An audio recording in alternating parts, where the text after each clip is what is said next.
Hello everybody, this is Blacksheep 007, your homeless guide to whatever the fuck, messing up your life, and recounting that for people online. For you see, my friends, as you could see in the title of this video, your boy Blacksheep has been exposed. Now what does that mean? What do I mean by exposed?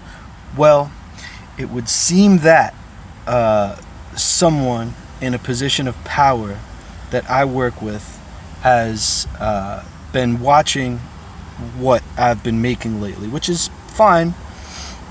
When my channel was more directed towards Let's Plays and editing and making things more kind of fancy or family friendly, I guess you could say, even though I fucking hit a bong before every video anyways, so I was retarded from the beginning.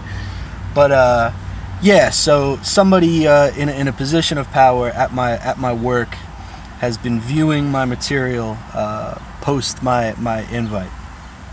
Therefore, a lot of things from my excess alcohol use to my weed use to drinking on lunch break to where I've been hiding my fucking clothes to all this, and you know, they're not fucking stupid. They know what I'm doing anyways. It doesn't take a fucking YouTube video for people to know when I'm fucked up and when I'm not, you know. So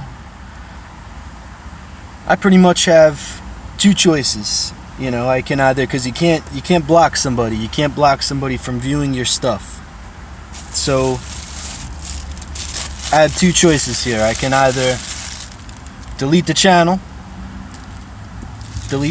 maybe start all over again and get rid of my old shit, which is not exactly going to hurt my feelings, or I can acknowledge it and I can move along. And I've chosen the latter. Here's the reason. A lot of things that are wrong in me, a lot of things that I've done in the past few years that I'm not proud of, have all come to a head. So in a sense, I've been exposed these past couple of weeks, man, like you wouldn't fucking believe. Event after event after event. Everything started to kind of unfold before me. A lot of it was my own doing, but some of it wasn't. In some ways, I have a reason to be very unhappy, and in other ways, I created a situation that just became so toxic. But you know, as far as not being proud of the way that I was living, well, let me tell you something. When I decided to leave my apartment, I tried to leave without telling them anything. I just wanted to be done. And they were talking about it. They wanted me out of there. They were ready for this relationship to be over. So much obliged, I left. I didn't say nothing. I just left. That wasn't good enough for them. That wasn't good enough for them because they weren't ready to let me go with a clean break like that. So what they did was they got on the computer, they got on the Google machine, because you know, they got pieces of mail. I mean, my last name is probably enough, but they got pieces of mail and stuff, enough information. But they actually paid for a search, and they contacted my family. And they told my family the way that I was living and the flaws that I have and the alcohol abuse and the scum and the filth and the dirt. They exposed all of that to the only... I don't have a lot of loved ones, man. I don't have a big family. And I'm not close with my family either. So any kind of bullshit like this, any kind of strain, any kind of damage to my reputation is very serious. Is very serious. These things have all unfolded before my eyes. So whether it be to an employer, whether it be to family, these past few weeks have been a real lesson in things catching up to you, in not being able to hide things anymore. You know, and that's not to say that everything that you're doing is wrong, but you're doing a lot wrong, and it's been found out.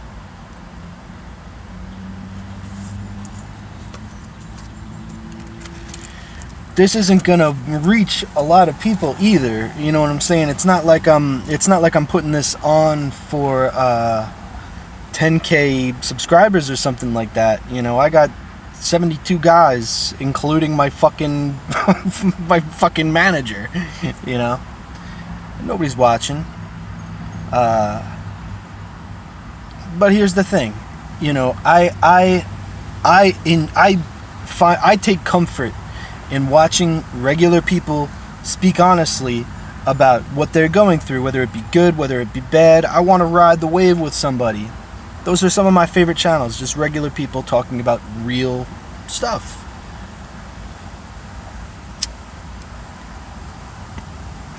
This is a journal. This is a message in a bottle for people that are having difficulties and feel like they're the only fucking normal people that are fucked up. Okay, I am fucked up enough for, you know, I am fucked up enough for you, your friend's friend. You know, I gotcha. But it's good. It's healthy. It's healthy to see people that are fucked up, that are flawed. You know, we're not all gonna have material. Not everybody can sing like they're on fucking American Idol. Not everybody can edit videos like they're fucking PewDiePie or whoever the fuck. You know, we're not all that person. Some of us are just scrubs. I'm a scrub. I'm dirty, baby. You know, I always have been, and I always will be.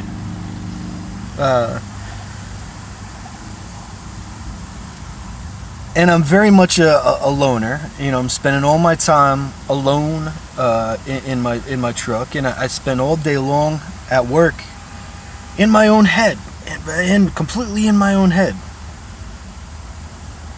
And there's this whole crew of people that have developed this like family thing, and they're all helping each other out, and they're all supportive of each other's careers and stuff. And it's just this whole situation that I'm completely not a part of. I am a loner. I am a hardcore loner, and I've been a loner for over 10 years. Over 10 years. But let me tell you how that happened. Because the loner thing and the alcohol and all the things that are the sources of my discontent, the sources of my problems, they all sort of happen around the same time. So I'll get into that, okay? The thing is that when I was younger, when I was 21, 22, whatever it is, something like that, you know, early 20s, I had friends out the ass.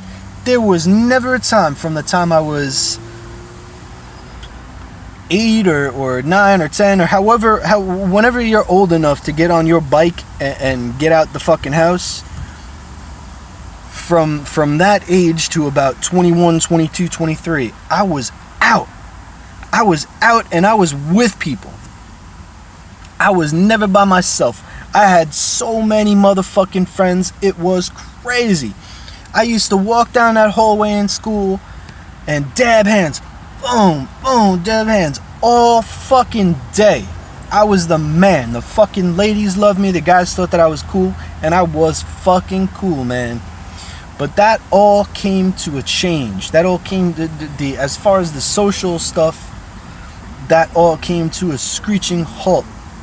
And I'll say this. This was the biggest mistake that I ever made in my entire life. In my entire life. I'll tell you. I'm gonna tell you. All right. I used to live. There we go. I used to live in a place called 1409 Stony Brook Road. Okay. 1409 Stony Brook Road, and what it was it was a drug house. It was a party house. There was always a party going on. There were always drugs around. Whatever it is that you wanted, you got it for free. Even if you weren't looking for it, it was there.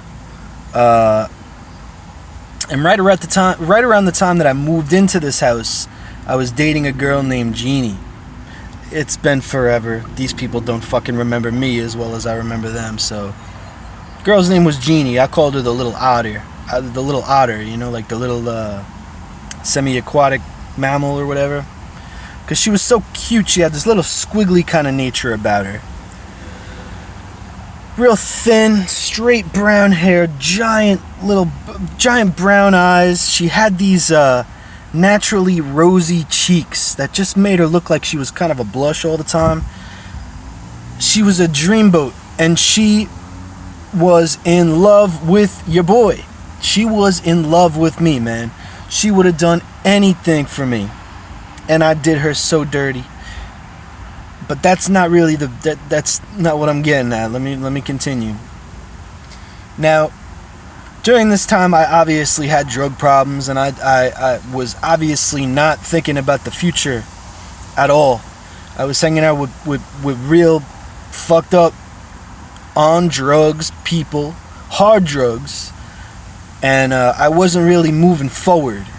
I wasn't going anywhere. I was just kind of in this. I was having fun, but I wasn't going anywhere.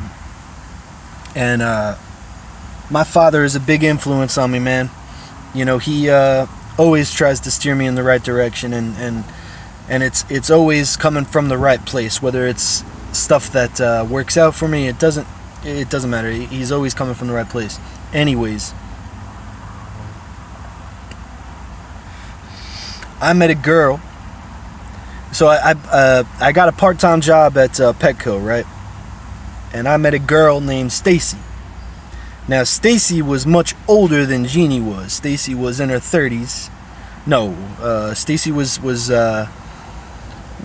2 or 3 years older than I was. So, you know, I was like 21 and she was 23 or some shit like that. You know, she was older, but it wasn't like a big deal kind of thing.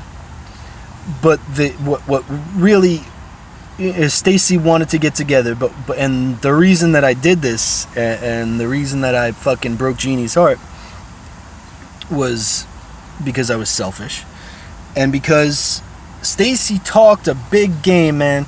She talked about getting an apartment. She talked about having a real adult relationship, which was very appealing to me at that time, because all we would do was we would sit around and we would smoke weed, and we'd watch Most Extreme Elimination Challenge in her fucking parents' house. That was all we would do.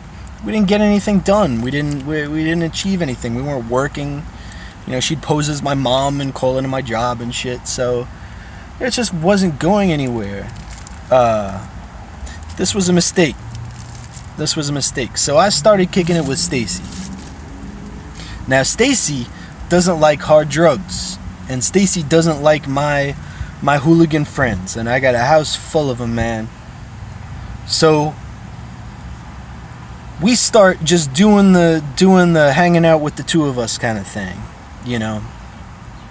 And it wasn't before long that I was out of that house and I was doing other things. Now, was it for the better at the time? Yes. But two things happened along the way. And I don't know what came first. I don't know if it's kind of a chicken or the egg kind of thing. But two things happened along the way. One, I developed a huge alcohol problem. And it wasn't the kind of thing where like it increasingly got worse. I've always been the kind of guy that can drink a whole bottle of vodka. I've always been the kind of guy that can do 10 to 12 beers. Always been that guy. So I kind of went from 0 to 60 with the alcohol, and Stacy kind of enabled it, because I was trying to get away from the hard drugs. I wanted to get off the cocaine. I wanted to get off the ecstasy. I was doing a little bit of psychedelics. I was, if you gave it to me, if you made it available to me, I was gonna do it. I've done everything, bro. I've done everything. So in order to get away from that, I replaced it with alcohol. So I lose all my friends, and I only got Stacy, and our relationship goes south. And you fast forward 10 years later, which is weird to do in the story, but for the sake of keeping it as short as I can. So here I am 10 years later, and now I have no friends, and I have a serious drinking problem. And let me tell you what drinking does to you, just in case you've never had a alcohol problem or a substance problem. Maybe other stuff is the same. But what's happened to me now, all these 10 years later, even further, now 13, 14, I don't know, it's hard to gauge the time. But what's happened to me now, after that, is that I do not know how to feel good without drinking. I do not know how to fill my time without drinking. I do not know how to be social without drinking. My whole personality, the whole content of my character has now been replaced with this. And if I'm gonna talk like I want to, if I'm gonna be social like I want to, if I'm gonna be anywhere near as loose as I want to, I need this, and it sucks. It sucks. It sucks.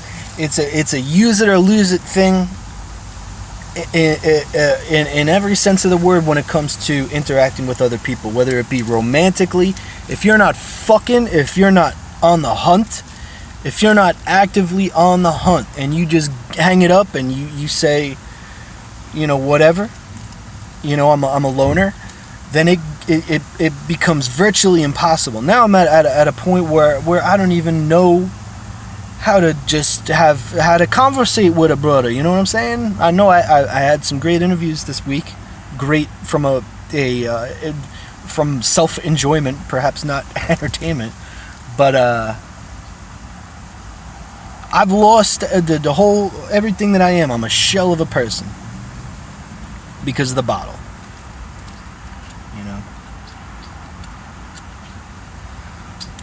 So then, the next thing becomes, you wanna protect your image. You wanna always be viewed in a favorable light.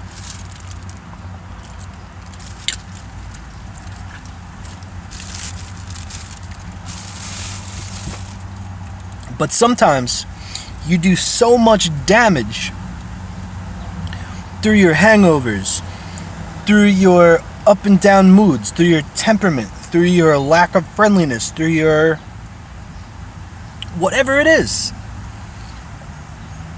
that you can create enough of a gap between yourself and other people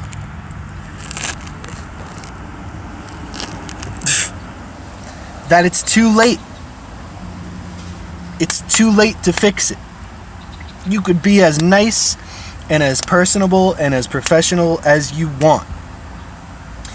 There will come a time with all relationships, whether they be professional, whether they be family, because man, I've done some damage, that it comes a time where you can't go back. You can't fix it. Okay? You're never going to be accepted. It's lost. even just friendships, okay? Let me tell you, this one guy at work, I'm not going to say his name, he's one of the managers there. And when he first got there, okay, I think that he recognized there was a little bit of up and down with me. I think that he saw that I had things going on, okay?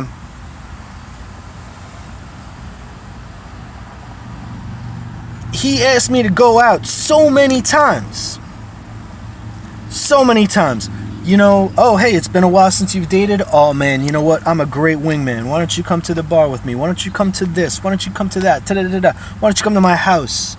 You know, come. But when you don't accept,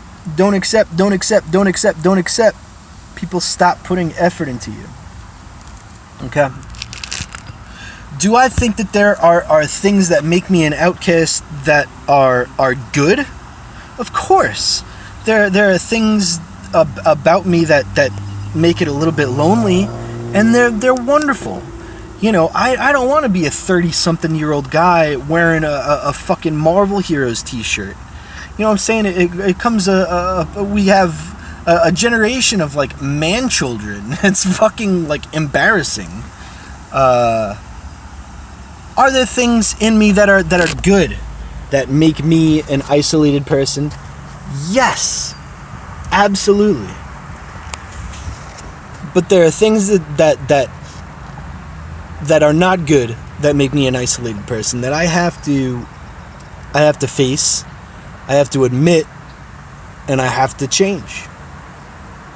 And that's kind of why that's what I want to leave this off on. One of the beautiful things in life is that change for the positive can happen, change for the negative can happen, but it's always, you could keep it moving. And that's been my a major mistake that I've made, is that there's just nothing left for me here. There's nothing left for me here. It's an island. I'm stuck with whatever reputation that I've built. You can cut people out. You could stop talking to people and avoid them at all costs, but it's a fucking island. And you're gonna see homie at 7-Eleven. They're gonna stroll in as a customer. You're gonna see people on Facebook. And god damn, if I could give you one piece of advice, if you're feeling like a social malcontent, delete Facebook. Ugh. Anyway.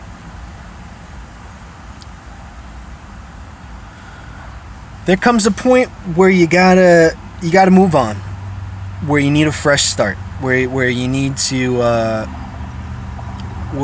start all over again. You need to put your best foot forward, and you need to be that new person that you want to be. Where maybe you've been on the offensive for such a long time, or the defensive, depending on how you look at, and it's too late to change it. You got to be honest. You got to be honest with yourself. And I'm coming at it on here more from a more trying to be critical of myself for the viewer.